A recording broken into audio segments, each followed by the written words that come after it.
Fox 17 is tracking a disturbing trend involving your money in our Waste Watch report tonight. In one mid-state community, a bookkeeper, a principal, and now a coach, all charged with stealing money. It's something Sumner County Schools deal with time and time again. And guess what? It could be affecting your bottom line coming out of your pocket. Fox 17's Meagan O'Halloran explains in tonight's Fox 17 Waste Watch special report. This year, the Hendersonville High School wrestling team made an appearance in the state tournament.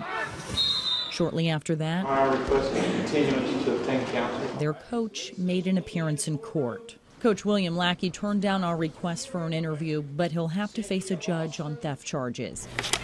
He's accused of racking up more than $1,100 in personal spending on his school credit card. We've chosen to prosecute. I mean, it would be easy to quietly fire the person or to look the other way, but we don't do that. Instead, we investigate it and we turn it over to the proper authorities. This is now the third Sumner County school employee charged with stealing from their schools in 4 separate cases in the last 4 years.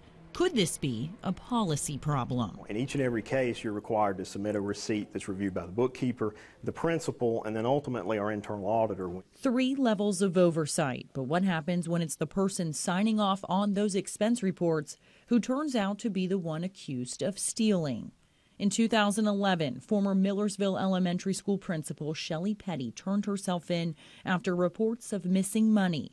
Petty was accused of stealing gift cards that were supposed to be given to underprivileged students. In 2012, former Beach Elementary School bookkeeper Penny Knight spent 3 months in jail after pleading guilty to theft and forgery.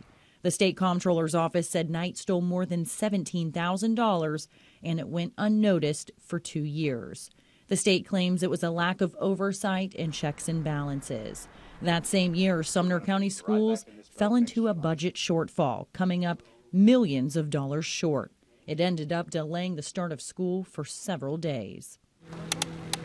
It all infuriates this former school teacher and mother of 2. Annie Morton Christ ended up quitting her teaching career, and this was one of the reasons why. As a public school teacher, I think that there is a real lack of accountability for teachers. We entrust these people with our children, and we can't even trust them to use school credit cards to buy school material. That's crazy.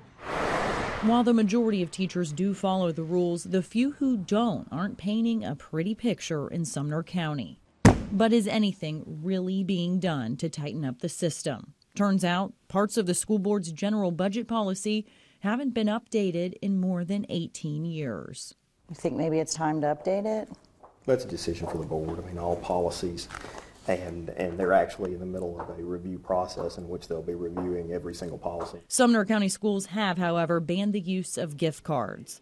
The board has an internal auditor on staff, and every year an outside auditing firm follows up with an additional review. The point is that we have internal controls in place where we monitor these funds, and when we identify fraud, we've chosen to prosecute.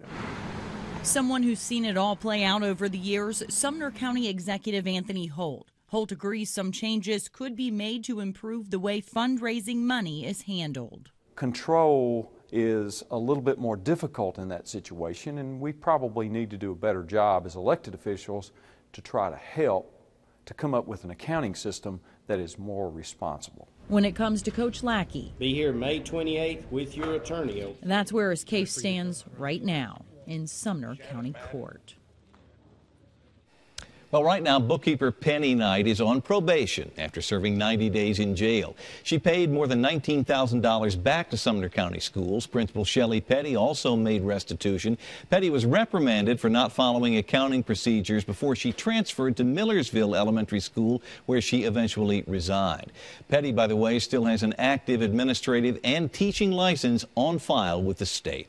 You can catch all of our Waste Watch stories online at fox17.com. Just go to the top of the page and click on Waste Watch. You can also submit your stories in that same section.